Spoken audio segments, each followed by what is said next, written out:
kapatid na sumusubaybay po dito sa ating online study na kung saan ay nandito po yung ating napaka-importanting pag-aaral po dito sa propesya, especially po dito sa Seven Seal.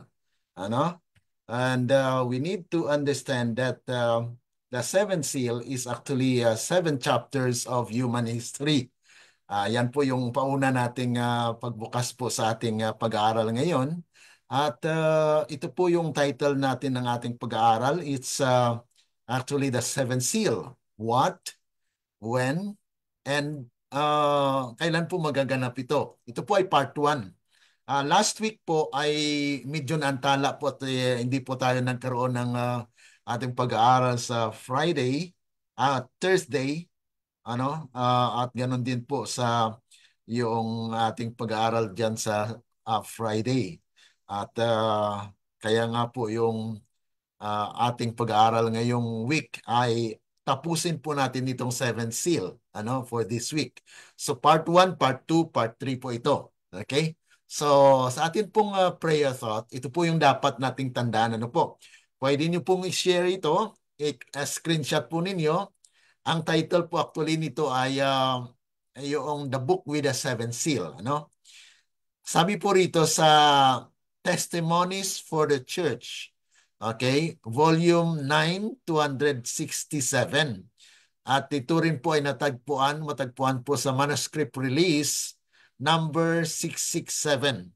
Sabi po rito, the book with the seven seals contain the history of the world.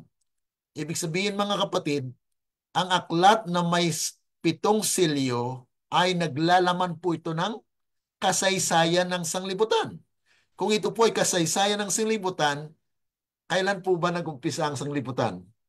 Hindi po ba sa panahon ni Adam? So hindi po siya nag-umpisa sa kapanahonan ng early church. Dahil marami pong mga mananampalataya, kahit i-type nyo po sa Google, pag magtanong po kayo kung ano pong Seven Seal, ang kanilang pagkaunawa po mga kapatid, ay ito ay nagsimula sa Christian era. So yan po yung ating tama po mga kapatid ayon sa Espiritu ng Hula. Kaya nga po ito ay prophetic insights on the seven seals. Sabi pa po rito, therein his open hand lay the book, the roll of the history of God's providences, the prophetic history of nations and the church. So ang book na yon po mga kapatid ay history po yun ng God's providence, yung mga providensya ng Panginoon at yung prophetic history ng mga nasyon at ng iglesia. His commandments, nandun din po.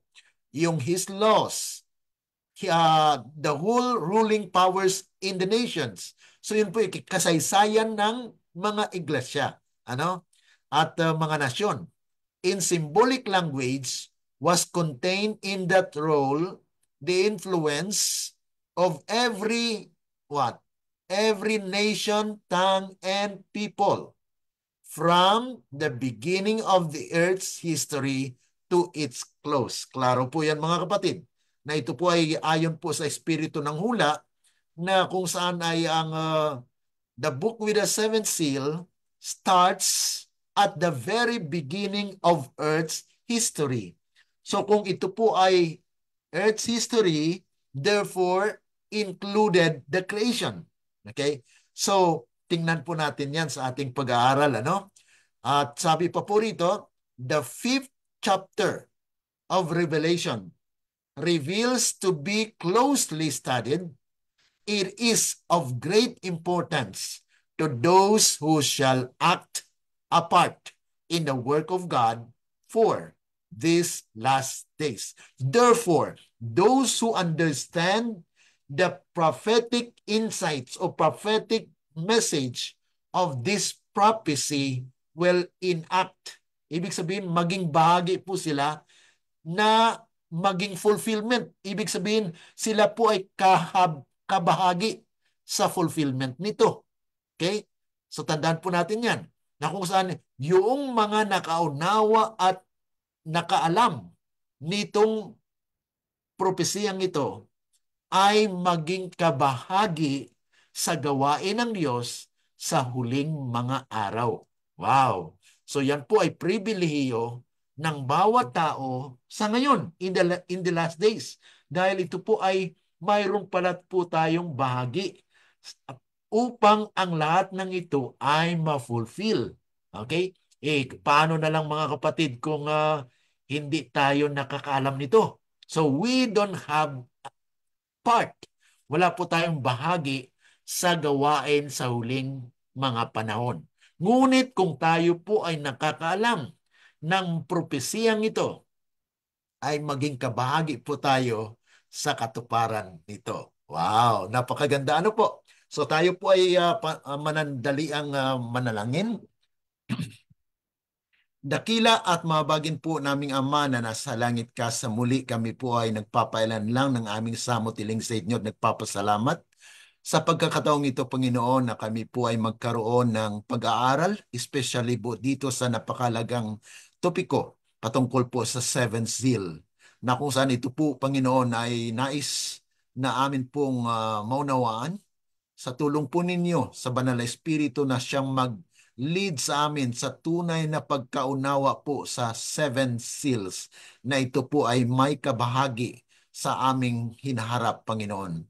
Kaya tulungan ang bawat isa sa amin, sa aming mga kaibigan na sumusubaybay po, nawa sila po ay maging bukas sa pag-aaral po nito at sila po mismo ang makakita ng liwanag ng inyong mga salita. Salamat, Panginoon, sa inyong pagtugon sa aming mga samutiling at aming inaasahan ng inyong gabay sa pangalan ng aming Panginoong Yesus. Amen. Okay, so dito po tayo mga kapatid sa ating pagpapatuloy. Ano po ba yung aim? Ano pong layunin dito ng ating pag-aaral? Okay? Medyo maliit po ito, no? Pero lakihan natin yung font ng ating slide, ano? Para doon sa ating mga kaibigan na sumusubaybay po sa ating page, wala po kayong makikita ng slide, pero doon sa aking account mo mga kapatid, ay makita po ninyong slide, ano? So you can actually refer to our account. Okay. Glenn Barrido Pistanyo po mga kapatid. Okay? So ang aim ng study na ito mga kapatid ay based on the statement na pinahayag po ni Ellen G. White. Ang pag-aaral na ito sa Seventh Seal ay nagfo-focus po ito sa pagkaunawa sa makahulang kasaysayan ng sanglibutan na natala sa aklat ng Revelasyon. At itong pag-aaral na ito ay may layunin na tugunan ang dalawang katanungan. Kaya una, what is the significance of the seventh seal? Ano ang kahalagahan ng seven seals, ng pitong silyo? The seven seals reveal the unfolding of God's providences throughout history, covering both nations and the church from the beginning of time to the end. Yan po yung ating premise dito sa ating pag-aaral. The book contains God's laws, commandments, and His rulership over the affairs of men, symbolizing divine judgment and governance. And then next is the seals disclose the influence of every nation, tongue, and his rulership over the affairs of men, symbolizing divine judgment and governance. Ito po yung influence of every nation, tongue, and people and how they relate to God's redemptive plan. Actually, itong outline na ito sa English, mayroon din po tayong Tagalog. Ano? Kung nais niyo pong sundan sa Tagalog, mayroon po tayong site, prophetic series. Okay? Yung ating pwede pong sundan. Ano? HTTPS, okay? Okay? /bit.ly prophetic series. Okay? Nandyan po sa ating mga link actually na i-share po natin yan. And then yung pangalawang tanong po na ating sagutin. ay when does the fulfillment of the seven seals take place? Ito po yung medyo controversial. Bakit po? Maraming mga Kristiyano na naniniwala na ang silyo daw po ay nag-umpisa sa Christian era. Pero ang ating pong argumento dito na kung ito po ay nagtatala o naglalaman ng kasaysayan ng sanlibutan, ibig sabihin ito po ay mula sa kay Adam. At kung ang konteksto po nito, dapat po malaman din po natin yung konteksto. Yung konteksto po nito ay investigative judgment. For whom? For dead.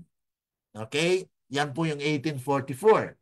Kaya nga po dito ay atin pong maunawaan na kung kailan po ito mag-umpisa. Ano po? Yung paghukom ay nag-umpisa noong 1844. Ngunit yung seven seal na bubuksan ay mag-umpisa po yung first seal ay yun po ay sa kapanahonan ni Adam. Hindi po sa Kristyanera. Yan po yung paniniwala ng karamihan po ng mga Kristiyano na nag-umpisa po ang seventh seal 31 AD. Yan po. Kaya dapat po maging correct ang ating pagkaunawa dito. Sabi po rito, since the sealed book contains history from the beginning of the world to its close, the opening of its seal marks progressive stages in divine history. Kaya mayroon pong seal number 1, seal number 2, hanggang 7 po yan. 7 seal. Ito po ay silyado po ang kabahagi niyan. Yung aklat na ito ay may silyo sa una. Ito po ay bali, tinatawag po natin na kung may libro po tayo, mayroong chapter 1, chapter 2, chapter 3, chapter 4, hanggang chapter 7 po yan. Yun po yung 7 seal.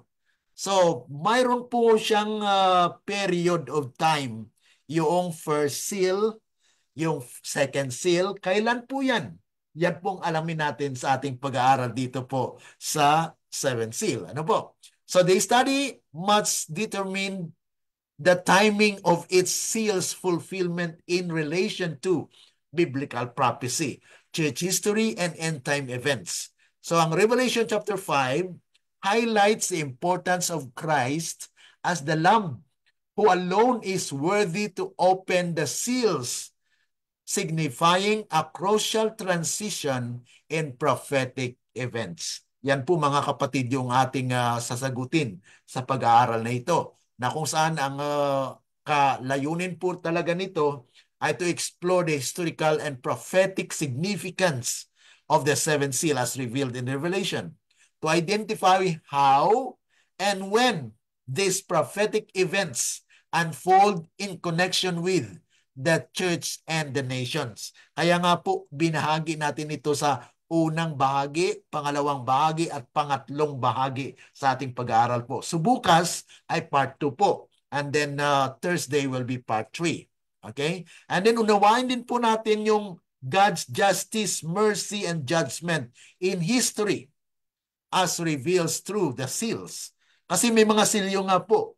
At yung silyo na yon may takdang kapanahunan po kung ano ang kanilang basihan.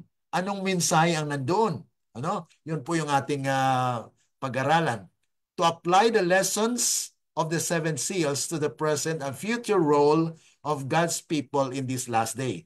Kaya may mga leksyon po dito na ating matutunan. Kaya nga po, pinapag-aralan po natin para maging klaro po sa ating pananaw at sa ating pagkaunawa po sa propesiya, especially dito sa seventh seal. This study will help God's people to gain a deeper understanding. So makagain po tayo ng knowledge dito na malalim na pagkaunawa po sa propesiya na atin pong kilalanin na mayroon tayong role in the last day's work. Na mayroon pala tayong bahagi mga kapatid sa gawain in these last days. Okay, now, as we have already observed, the book of Revelation is in two parts. Okay? So, sa ating pag-aaral po mga kapatid in this context ay mayroon po lamang dalawang bahagi po ang aklat ng Revelasyon. Ang una po ay the introduction. Yung introduction po consists of messages to the seven periods of Christian Church. Ito po yung kanilang ginagamit na premise na dahil ang chapter 1 to 3 po ay patungkol sa seven churches, kaya nga po kanilang ina-apply ng seven seal ay nag-umpisa rin po sa Christian era. Yan po ang kanilang reasoning dito. Ngunit ganun pa man, ay atin pong tuklasin kung talagang may basihan po yun or wala. Okay? So, ang chapter 4 to 22, the events of the seventh seal. So, ang chapter 4 up to 22, yun po yung mga kaganapan na magaganap sa kapanahunan until the end of time. Yan po ang chapter 4. No? Yung chapter 4, mayroon pong door open in heaven na kung saan ay si Kristo ang mayabi. Okay? Bubuksan niya po. Siya rin po ang magbukas ng seven seal dahil wala pong makabukas nito. Okay, tingnan po natin. Ayon po sa Espiritu ng Hula, sa Acts of Apostles 5:8-5, in the Revelation, all the books of the Bible met an end. Yan po mga kapatid, na ang lahat ng mga aklat sa Old Testament ay what? In all the Bible actually, ay nag-met all in the book of Revelation. So ibig sabihin, ang aklat po ng Revelation is the history, is the main book that discusses the beginning up to the end. Yan po yung Revelation. Okay? Kaya nga po pinahayag kung ano po ang nangyayari at mangyayari sa hinaharap. Kaya sabi pa po rito sa Child Guidance 482 to 483. Sabi po, as the books of record are open in the judgment. Okay, tandaan po natin ito na itong aklat na ito ay record. Record po na basihan during the investigative judgment. So kung ang book with the seven seal nag-umpisa lamang sa Christian era, paano naman po ang before the Christian era? Hindi na po sila oosisain? Wala na pong paghukom sa kanila? Yan po yung ating katanungan. Ano? So, it somewhat question the validity of that understanding, mga kapatid. Sabi rito, all the lives of all who have believed on Jesus come in review before God. Okay? Beginning with those who first lived upon the earth. Our advocate presents the cases of its successive generation and closes with the living. Every name is mentioned. So klaro po ito na sinusulat po ng Espiritu ng Hula na beginning with those who first lived upon the earth. Sino po bang unang namuhay dito sa lupa? Di po ba? Si Adam and Eve. So sila po ang unang hatulan. Sila po ang unang usisain kung sila po ba ay tunay na tumalima sa kalooban ng ating Panginoon. Kaya yun po ay nakapaka-importante. Ano po? Okay. So dito po tayo sa tribunal. Okay. Atin pong naumpisahan actually last week yung understanding and how we study the book of Revelation. Na kailangan po ay maging wise tayo, diligent, directed, mayroon po tayong inspiration, inspired, and we need to be faithful. Yun po yung mga karakteristik ng mga taong makaunawa po sa propesiya. At nandun din po yung mga symbols natin pong nabigyan ng kahulugan actually, mga kapatid. Sa chapter 4, ito pong una actually pagbukas ng gawang sa pagkaunawa doon sa investigative judgment. Sabi rito sa verses 1 to 5, after this I looked, and behold, a door was opened in heaven. So it was a vision on the part of John the Revelator, that it was actually presented in what? In a in what? In a past tense. Bakit po? Dahil ito po ay pinakita sa kanya. That's why his description is in past tense. Kaya hindi po sa natin ibig sabihin na kung nasa past tense po ay nakalipas na. Yun po ay sa kapahayagan kay John the Revelator, ito po ay nakita niya. Kaya he actually explain it and uses the past tense to actually to prove that it is still an event in the future. Kaya yun po yung prophetic na pananaw in the future na pinakita po kay John Revelator. Sabi pa po rito na, and the first voice which I heard was as it were of a trumpet talking with me, which said, come up hither, and I will show thee things which must be hereafter. Ibig sabihin na may mangyayari pagkatapos nito. Okay. And immediately I was in a spirit, and behold, a throne was set in heaven, and one sat on the throne. So yun po yung description na nakita ni John. Tingnan po natin dito, may larawan po dito na atin pong yung illustration, ano? May throne, ano? May trono po, at sinabi po doon sa talata, ibalik pa na po natin dito, na kung saan ay sabi nga po rito, okay? Okay. Sabi rito, and one sat on the throne. So mayroon pong isang nakaupo sa trono. And he that sat was to look upon like a jasper and a sardine stone. And there was a rainbow round about the throne, in sight like unto an emerald. And round about the throne were 24 seats, and upon the seats I saw 24 elders sitting, clothed in white raiment, and they had on their heads crowns of gold.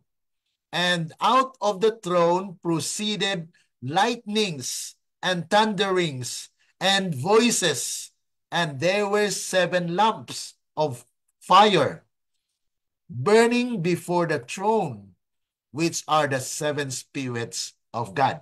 So yun po ay description kung paano po nagaganap itong proceeding na ito. So there is a process of investigation. Mayroon pong nakaupo sa trono, mayroon pong rainbow na nagpapahayag ng this are actually the mercies of the Lord that was revealing his justice and mercy. Ano? And then mayroon pong 24 seats na kung saan doon nakaupo yung 24 jury. At yan po ay isang larawan po ng paghuhukom. Mayroong judgment na nagaganap. Ano? At mayroon nga po lightning, thundering. It means that there is a session that is going on. And the 7 lamps of fire burning before the throne. This is the presence of the Holy Spirit that is moving around, because this is actually a judgment for the dead and also for the living. So all the witnesses, which actually the Holy Spirit is moving, is working. This is God's power, the attribute of God. Wherever it may be, God is there. That is omnipresence, and omnipotent God, who is actually working ahead. Okay, sabi pa po rito, and behold the throne, there was a sea of glass, like unto crystals. And in the midst of the throne, and round about the throne, were four beasts full of eyes before and behind. So itong apat na beast, mga kapatid, mayroon po siyang mata at puno ng mata sa unahan at sa likod. So ito po ay atin pong maunawaan kung ating pong tuluyang sundan ang ating pag-aaral po dito. And the first beast was like a lion. Yun na-discuss po natin last week, na yung lion is from Adam up to the time of Moses. Okay? Because the second lamb is what? The second beast or the second beast ay ang second beast, mga kapatid, is calf. Ang calf po ay symbol of the time during the ceremonial laws. And the ceremonial laws was actually during Moses. So from ceremonial laws that was started by Moses up to the time of Jesus Christ. Because the third beast had a face of a man.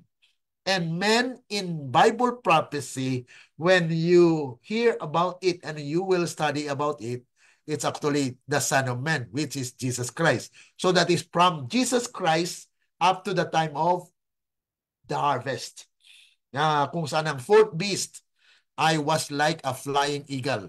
Yung flying eagle, yan po ay they fly. Therefore, there will be people who will not die. Yan po, mga kapatid. So yung eagle po signifying those people who will not die. So ibig sabihin, yung 144,000 up to at the time of the great multitude, there will be no more death. Okay?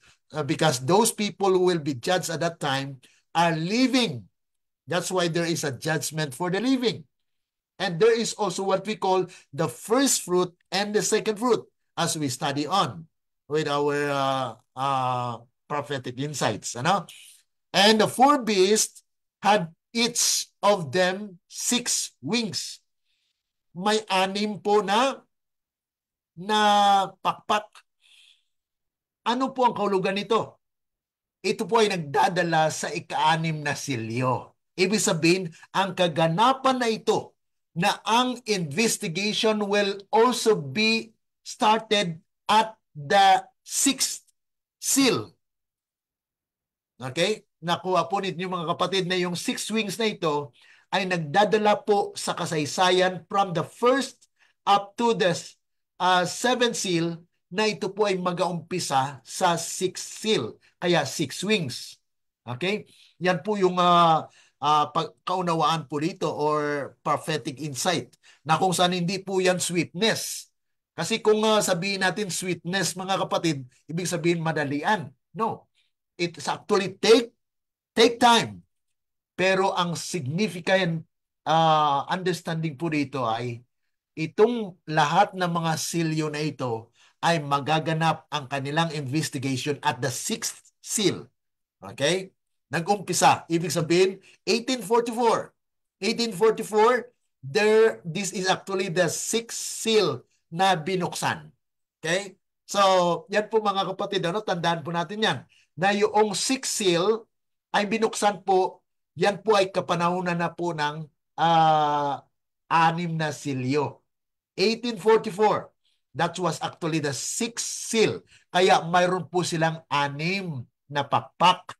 Ibig sabihin, ang investigation nag-umpisa sa ika-6 na silyo. Kaya may yabi po doon na bubuksan. No? So, yan po sa kapanahunan ni William Miller. Because Jesus actually introduced himself that he has the key. Pag sinabi natin key, mga kapatid, siya ang magbubukas. Kaya dito po maunawaan po natin na ang sanktuaryo at ang pag-imbestiga ay napakahalaga po sa ating kapanahunan sa huling mga araw. Kaya sabi pa po rito, and they were full of eyes within, So kahit na ang mga beast na ito, mga kapatid, ay full of ice within, and they rest not day and night, saying, Holy, holy, holy, the Lord God Almighty. So sino po ito? Yung mga taong ligtas. Ito po ay vision, mga kapatid, ha. Wag po nating ipalagay na nangyayari na. Kundi ito po ay sinulat ni John Revelator as if it has already happened in him. Kasi nakita niya. Pero ito po ay kapahayagan ng mangyayari in these last days. Na it doesn't mean that it is also a literal na haharap ka sa judgment. Ito po mga kapatid yung dapat atin pong tingnan ng maliwanag na yung aklat na buksan, doon po nakasulat ang lahat ng mga pangalan na imbestigahan. So ibig sabihin, in symbol, they are standing before the judgment seat. Kaya nga po may representation po ng apat na beast. Ang apat na beast na ito po yung nagre-representan ng apat na grupo ng mga tao. Okay? Nang una doon ay lion, panahon ni Adam, up to the time of Moses. And then yung calf, the time of Moses up to the time of Christ. And then yung beast with the face of man, time of Jesus Christ up to the time of the harvest. Okay? Yung kwa naman, mga kapatid, yung pang-apat na beast has the head eagle. It means that these people are representing those who are living. Dahil maabutan po sila ng judgment na sila'y buhay. Okay? Na hindi na sila mamamatay. Okay? So that's actually the essence na haharap po sa tribunal, sa hukuman. Okay? So, sabi pa po rito, and these beasts give glory. Tandaan po natin. And when those beasts give glory and honor and thanks to Him that sat on the throne, nagpapasalamat sila sa Diyos Ama. Bakit po? Who liveth forever and ever. The 24 elders fall down before Him that sat on the throne and worship Him that liveth forever and ever. So ang beast at saka yung mga 24 elders ay nagbow down, worshiping. Bakit kaya? Dahil itong 24 elders, mga kapatid, niligtas din. Okay? Yung fourth beast ay nagre-representa sa mga taong niligtas na sila po ang hahatulan ng buhay na walang hanggan. Okay? So yun po, mga kapatid, yung representation dito. And then, ano pa po? And cast their crowns before the throne. Kasi may mga crowns sila. Saying, Thou art worthy, O God, O Lord, to receive glory and honor and power. For thou hast created all things, and for thy pleasure they are and were created. So yun po, mga kapatid, yung nilalaman po dito. Okay, patuloy po natin sa chapter 5. Okay? And I saw in the right hand of him, ito na po, mayroon pong nakaupo doon sa trono na mayroon po siyang aklat. Na sabi rito, him that sat on the throne, a book written within and on the backside, sealed with the 7 seals. So silyado po siya. Ang aklat na yon, hawak po ng ano? Hawak po ng Ama na nakaupo sa trono. Okay?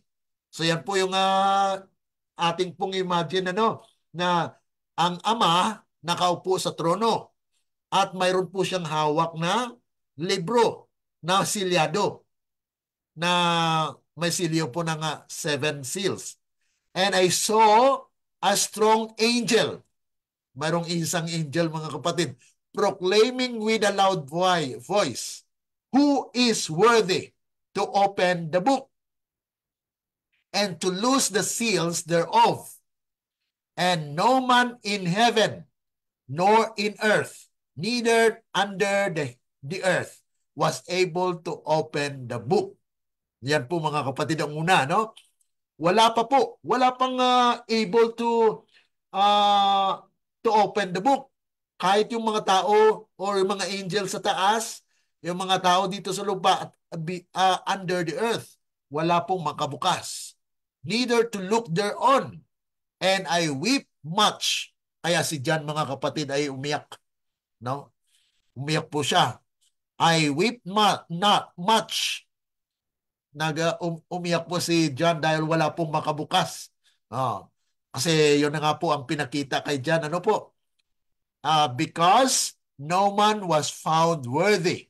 Walang isang sino man na makabukas, able to open and read the book, neither to look thereon. And one of the elders said unto me, weep not. So isa sa mga elders doon, yung 24 elders, kasi alam natin mga kapatid, yung 24 elders, yun po yung mga jury. Yun po yung mga kasama ni Kristo na noong pag-akyat po nila sa langit, nagpre-prepare na po sila. Ibig sabihin, noong umakyat po ang mga resurrected mga kapatid, ay hindi sila directly na tumungo doon sa hall of hall of justice in heaven, no? Kundi sila po ay nandoon na naghanda para doon sa tribunal na ito. Okay? And then, kaya nga po, noong narinig ni John mga kapatid, na walang kahit isa man ang makabukas sa aklat na may 7 silyo, umiyak po si John. Ngunit isa sa mga elder nagsabi sa kanya, don't cry. Huwag kang umiyak. Okay? Dahil sila po ay witnesses. Sila ay nakakita. Ano? Dahil binuhay po sila eh. Kaya nga po, sabi rito, and one of the elders said unto me, weep not, behold, the Lion of the tribe of Judah. Sino po yun? Di po ba si Kristo? So, ang Lion of tribe of Judah, the root of David. Tandaan po natin sa ating serye, mga kapatid, ng Philadelphia. Sa Philadelphia, mga kapatid, nagpapakilala si Kristo sa ano? Nagpakilala si Kristo na siya po ang may key of David. Kaya ito po lumalabas ngayon na significant po na maunawaan natin na ang propesiya mayroon pong kaugnayan kay David. Na kung ikaw ay naniniwala na ito po ay si Kristo ay root of David, then you are a part of those people who believe in David. Had prevailed to open the book and to loose the 7 seals thereof. Kaya si Kristo po, mga kapatid, ay may yawi ni David na bubuksan niya po because he is establishing a kingdom. A kingdom of who? Of what, mga kapatid? Kingdom of righteousness. Dahil bubuksan niya po na ang kanyang bayan ay maging matuwid. Bakit? Dahil may investigasyon. There will be a judgment that will be going through. At the verdict of the judge will be said and proclaimed. The righteous will be righteous. The wicked will be wicked. So yun po yung judgment, mga kapatid. Kaya Jesus is establishing the kingdom of righteousness. But yet when righteousness already reproduced in His people, mga kapatid, yun na po yung the increase of His kingdom. Isaiah chapter 9 verse 6 and 7, na He is establishing the kingdom of glory. Na yun po, mga kapatid, yung 144,000 as it was cut out of the mountain. And they will be purified and they will smote the image because there will be a loud cry. Yun na po, mga kapatid, yung second Pentecostal power that God will bestow the Holy Spirit to the 144,000. Kaya nga po sabi ni Ellen G. White, 277 of early writings. There's another angel, mighty angel, that will give force and power to the third angel's message, and it will swell into a loud cry. So the fourth angel's message must be understood, and it is now explained. Nandito na po mga kapatid ang fourth angel's message. The investigative judgment for the living. Because we as Seventh-day Adventists only believe and started to teach that the investigative judgment starts in 1844. The Millie Rights Movement, and that is Philadelphia. No? But it is also the opening of the seal. Dahil si Kristo po ay pumasok sa most holy place to open the what? The book with the seventh seal. The investigation. Kaya ang investigation, mga kapatid, ay nagsugod noong October 22, 1844. And that is actually what is the message all about, mga kapatid. Sabi pa po rito, and behold, and lo, in the midst of the throne and of the four beasts, and in the midst of the elders, stood a lamb. Ito na po ng description. Ano po? So atin pong ini-explain actually, no? Ang kabuuan ng nasusulat po rito na pinakita po kay John na nakastud na po, nakatayo na po doon yung lamb. A lamb as it had been slain, na siya po ay pinatay. Having 7 horns. Ano po yung horns? Alam niyo po mga kapatid, sa Bible prophecy, we need to understand that 7 horns represents nations, kingdoms. Yan po. Ang 7 is complete. So, Jesus Christ has a complete governance to all nations, to all that is establishment of the kingdom, mga kapatid. That Christ is actually, right now, He is presenting us the bleeding lamb.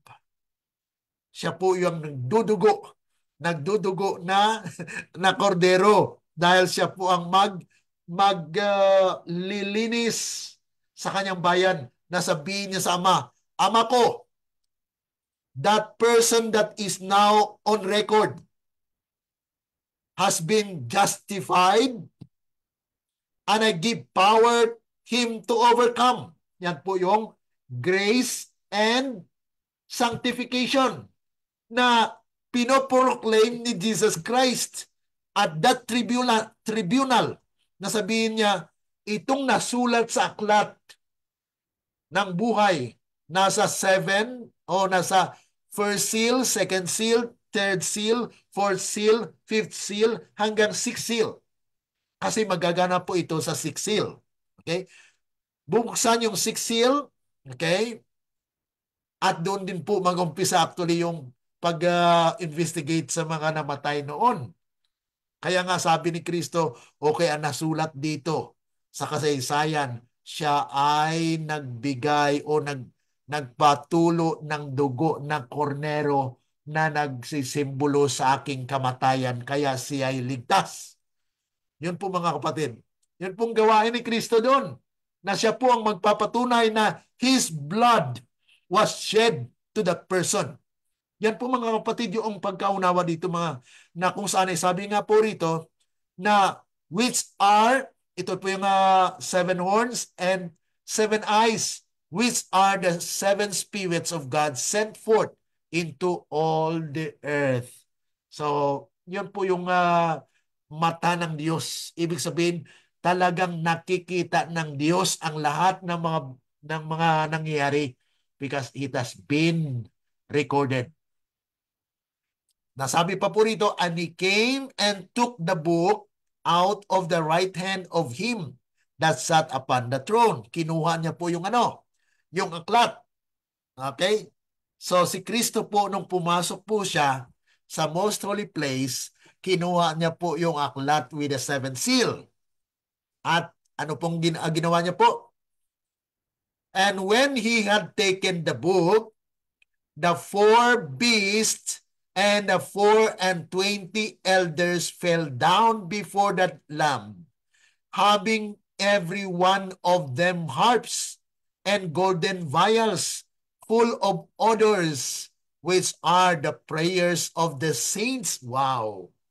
Yan po mga kapatid, yung collection of prayers na nandun po na hawak ng 4 beasts at ng 20 elders, representing those people who are praying, who are actually believing.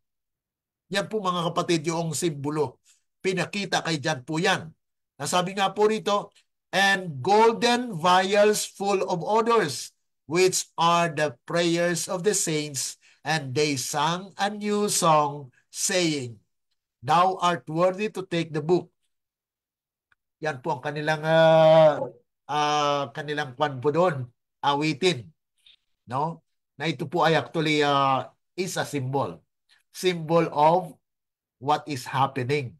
Okay? But it is not literal na nandoon po yung mga kwan po, mga dependent, yung mga taong hukuman. No, they are not there.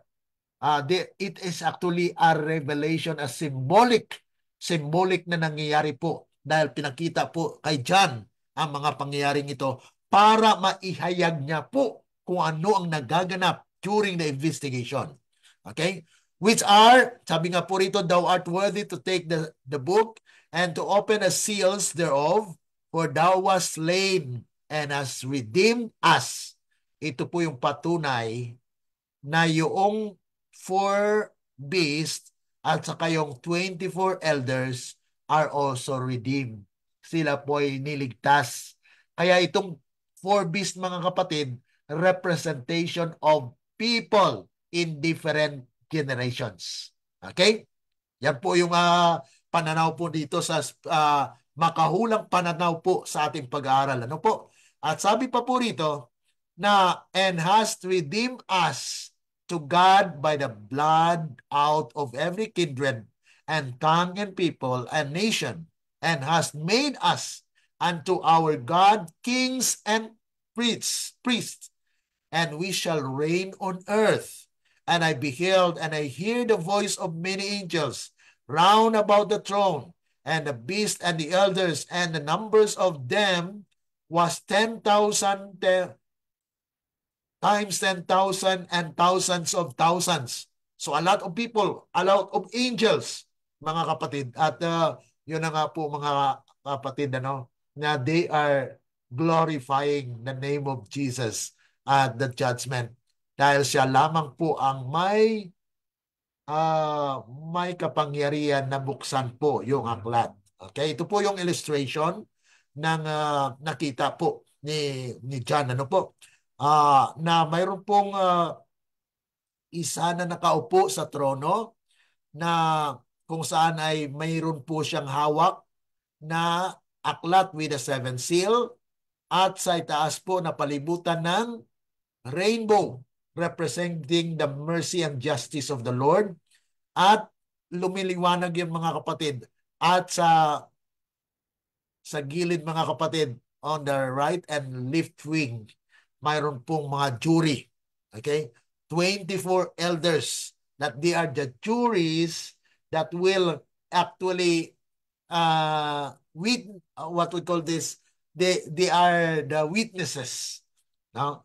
Na alam po natin, mga kapatid, pag nagkaroon ng tribunal, ay sila po yung mag yes or no. Okay? So, yan po, mga kapatid, yung they approve it, na kung saan nandyan po yung kanilang mediator. Ito po yung mediator ay si Christ, na mayroon po siyang 7 horns, 7 eyes, at yan po yung bleeding lamb, na siya po yung nag-offer ng kanyang sarili just to plead with the Father that those names that were written in the book of life will be what? Will be released. Will be having a verdict of righteousness. Kaya dito po mapapansin natin na itong 4 beasts na may ulo po ng lion, calf, man, and eagle, representing the people in different generation. Okay? So, tingnan po natin mga kapatid. So, ang summary po dito, dahil may part 2 pa po ito, mas lalo pong maunawaan po natin sa part 2 po nito ay atin pong bigyang pansin po yan. So, ang summary dito, na a door in heaven, it's open, and there was a throne, and one sat on it. And the 24 elders, sea of glass, the four beasts, and in the Revelation chapter 5, 1, 6, and 7, and 11 to 12, a book and a lamb, many angels. Yan po yung nakita natin doon sa chart. Ano? This vision shows the event which should take place hereafter. Na mangyayari po ito hereafter. Future of John. Okay, hindi po sa kapanahunan ni John. Ano po? So, in 1844, the opening of the judgment of the dead. Yan po yung kaya pinayag po doon sa Philadelphian Church na Jesus as a key of David, na kung saan ay siya po ay magtatayo ng kaharian ng katwiran na after po ng judgment, there will be people who will be declared and pronounced righteous. It is in the opening, it is the beginning of the investigative judgment or the cleansing of the heavenly sanctuary, which started at the end of 2,300 years as it was predicted, prophesied by Daniel chapter 8 verse 14. Na kung saan ay yun po ay nabuksan at naunawaan po na mayroon pong cleansing of sanctuary. Ngunit it was misapplied. Na sabi nila, darating si Kristo sa lupa. Pero ang totoong nangyari, si Kristo po ay pumasok sa heavenly sanctuary to open the judgment. At siya lamang ang maka-open yan dahil siya po yung nag-bleeding. Siya po ang namatay. Siya po ang may yabi. Siya po ay may susi na magbubukas po ng judgment. Kaya in the revelation of all the books of the Bible met and end, here is the complement of the book of Daniel. One is a prophecy and the other is revelation. Kaya napakalaga mga kapatid na maunawaan natin na ang judgment ay mangyayari po. Nangyari po nag-umpisa ng October 22, 1844. At ito po ay pinakita kay Daniel. Okay, tingnan naman po natin sa bahagya, no? Daniel also had a similar vision. Ito po ay prophecy ni Daniel. Ano? Pero pinahayag kay John ang talagang description.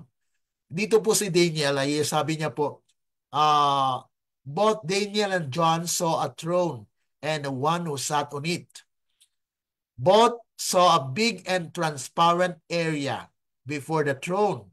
Daniel saw it as a bright place, reflecting the glory of the one who sat on the throne, making it appear to him like a lake of fire. Para palang makita niyo mga kapatid na puro lang siya maliwanag. Ano? It's a fire. The presence of the Spirit. John called it a sea of glass. Both names show it to be very pure, clear, glorious space with no better human words to describe it. So, dito po ay nakita rin ni Daniel yung very many angels na kung saan both saw books that were open. The investigative judgment was set and started. Daniel and John saw the same event. Daniel saw it when the judgment sessions members were taking their position in the Holy of Holies on the heavenly sanctuary, whereas John saw it while the judgment was already in session. So, kay Daniel po mga kapatid ay pinakita po yung position na nandun sila sa sanctuary. Pero itong si John mga kapatid ay pinakita po na ito'y nangyayari. Okay? That's why it is past tense, ano? Na pinakita po na There was a door that opened. Bukas. Ah, kasi yun po yung prophet, yung revelation. Pinakita kasi sa kanya. Kay Daniel naman, it was prophesied. No? Pero sabi ng Panginoon sa kay Daniel, di po, siradhan o close, shut the book until the time when it will be understood. That's why during the time of Millerites, binuksan po yan. They eat it, and it was like honey and sweet, but it was bitter when it reaches the belly. Yan po yung great disappointment na nangyari po sa panahon ni William Miller dahil they said that Christ will come on earth. October 22, 1844. Yan po ay nasa kasaysayan. Nangyari po yan, mga kapatid. A door of the heavenly sanctuary to the holy place from the outer court. Note that the holy and most holy place are actually a big one room, only separated by a curtain.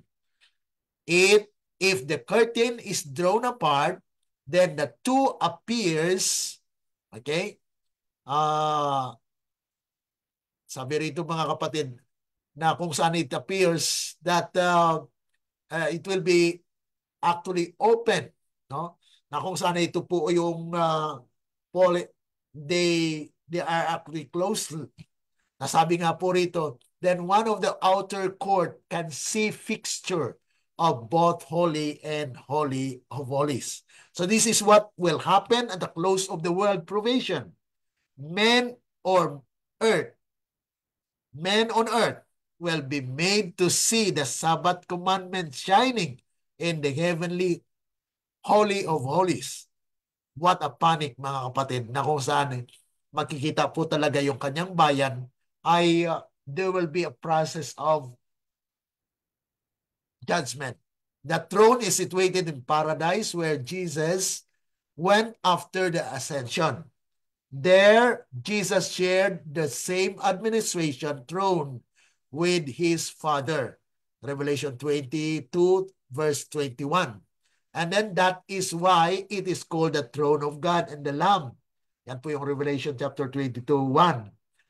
But in 1844, they moved to the Holy of Holies using their moving thrones na kung saan ay basa po natin sa inspiration na may tatlo actually, mga kapatid, na throne.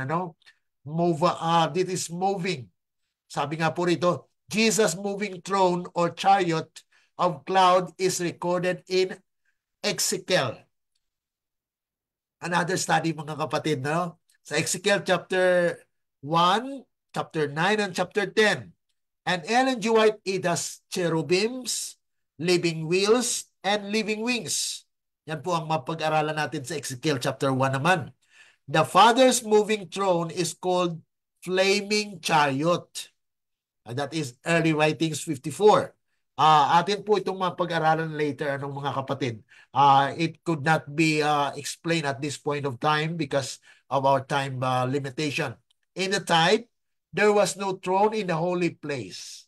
Yan po yung tandaan natin. Yung pag-akyat ni Christ, hindi po siya pumasok agad sa trono or doon sa Holy of Holies. Wala pong trono doon. Neither it is written anywhere in Scripture. Wala pong trono sa Holy of Holies. Kasi ang sanctuary, mga kapatid, mayroon pong tinatawag natin holy place and most holy place. So, ang sanctuaryong ito, nasa isang lugar lang, pero may partition lang po siya. Ang veil na ito, yan po yung nagsiseparate sa most holy place. Kaya si Kristo po ay pumunta at nandun pa siya sa holy place. Hindi po siya pumasok sa most holy place. Pumasok lang po si Kristo noong na-fulfill na po yung 2,300 years. Kaya nga po, 1844, nabuksan na po. Okay? So it was open. So there was an opening door. At yan po chapter 4 ng Revelation. Kaya nga po, sabi rito, therefore, there is none in the heavenly sanctuary, holy place section. Therefore, in 31 AD to 1844, they did not sit there because he did the work of the holy place by his sacrifice on the cross. Okay? They just moved from the heavenly HQ, quarters or paradise, straight to the Holy of Holies. The throne in the Holy of Holies is the judgment throne of the Father, the judge, before which Jesus the Lamb advocate stood. On the record, then, are 4 thrones. Okay, ito muna po mga kapatid. 2 stationary and 2 moving ones. Na kung saan ito po yung mapag-aralan din po natin sa Ezekiel chapter 1. Okay, the 24 elders, the jury. Na-explain na po natin ito mga kapatid. Ano? The books of record, the book of life. Ito na po yung book of with the 7th seal. And then the book of remembrance, where good and bad words and actions of each person are daily recorded. Kaya mayroon pong mga binubuksan po rito na kung saan ay ililipat o tanggalin po ang pangalan. Kaya the book of death, where the wicked and the unbelievers, hypocrites, tares are recorded. Kaya hiwalay po yung kasulatan ng mga banal o no, mga righteous at saka wicked. So kung may nagawa po tayong yung nagawa ng tao, nakasulat po yon sa aklat ng buhay. The book with the 7th seal.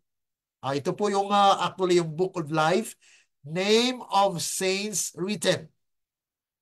Yung book of remembrance mga kapatid, names of saints with record of their daily deeds, good and bad.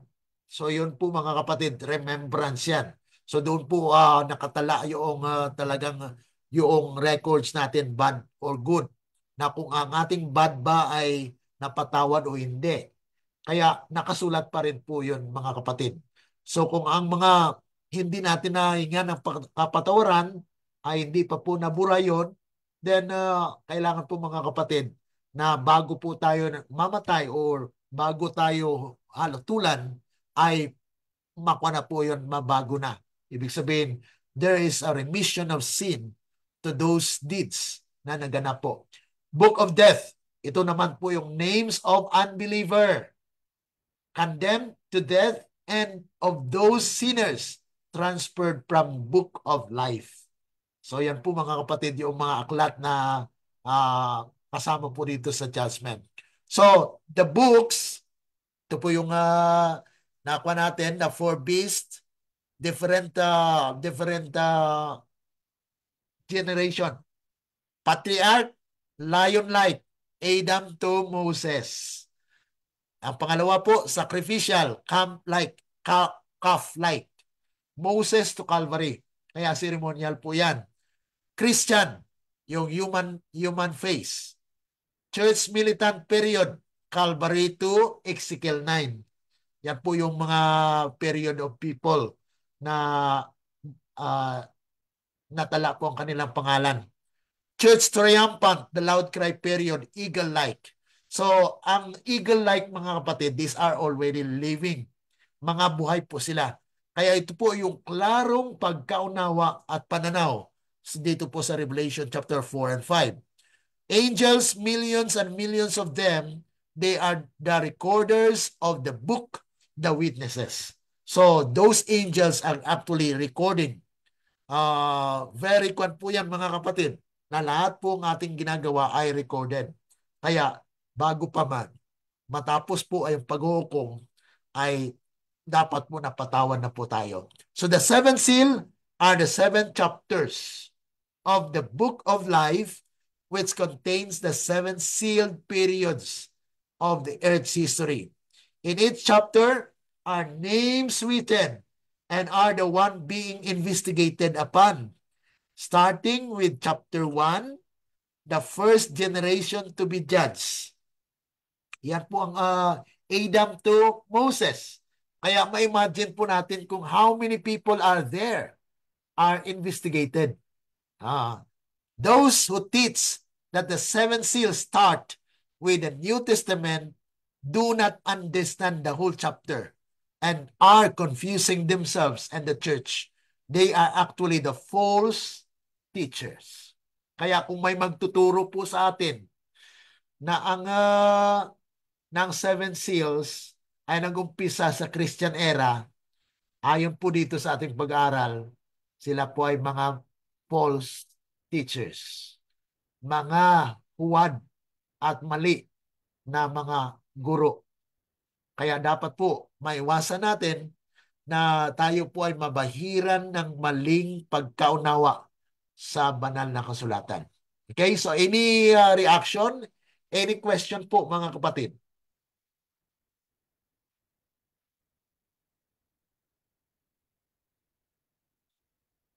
Any reaction? Walang sa ating mga kaibigan na sumusubaybay po sa ating Facebook, you may actually write your question, your comment, para atin pong matugunan kung ano po ang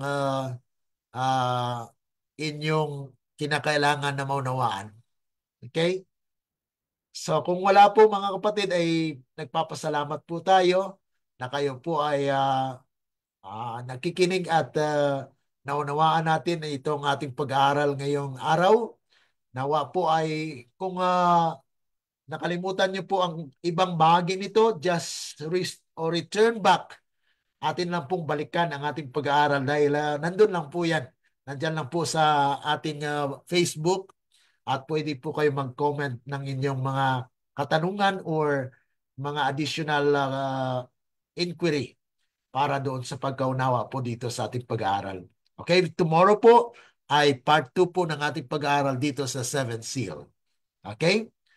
So kung wala na po, we will close it with prayer. Okay? Okay, so let's pray mga kapatid. Mayroon pa po bang maghabol ng katanungan or reflection? Okay, kung wala na po, ay mag-close tayo sa prayer. Okay, let's pray po. Dakila at mabagid po naming Ama na nasa langit ka, kami po ay lubos na nagpapasalamat na kami po ay nakapag-aral ng inyong mga salita. Patuloy nawa na kami po ay inyong tulungan upang lahat ng aming mga natutunan at narinig, Panginoon, ay maging butil ng katotohanan na siyang mag-guide sa amin sa tunay at wastong pagkaunawa po sa mga salita po ninyo. Tulungan ang bawat isa sa amin, Panginoon, na mangyari ang inyong kalooban para sa amin, hindi po yung sa aming mga plano, kundi maganap ang lahat ng nais ninyo. Kaya't pagpalain niyo po ang aming mga kaibigan, mga kapatid, na sumusubaybay po sa programang ito upang sila rin po ay magkaroon po ng tiyak at klarong pagkaunawa sa mga propesiya at revelasyon na inyong pinahayag sa inyong mga alagad ng propeta. Dismiss us now, O God, and bless each one of us as we continue to live and strive with all the power that God has, that you have given us, that we will be among the 144,000. If not, then we will be with the 144,000. Thank you so much. At amin pong inasahan na mangyari ito dahil lamang po sa matamis na pangalan ng aming Panginoong Jesus. Amen. Let the words of our mouth and the meditations of our hearts be acceptable into thy sight, O Lord, our strength and our Redeemer. Amen. Amen po. God bless. See you tomorrow for our next study. Amen. God bless, Brother Glenn. Salamat. Okay, bye-bye po. Bye-bye. Wala ako God masabi bless. sa nalalaman ko. Maraming salamat. Amen po. God bless. Bye-bye. Bye-bye, bye-bye.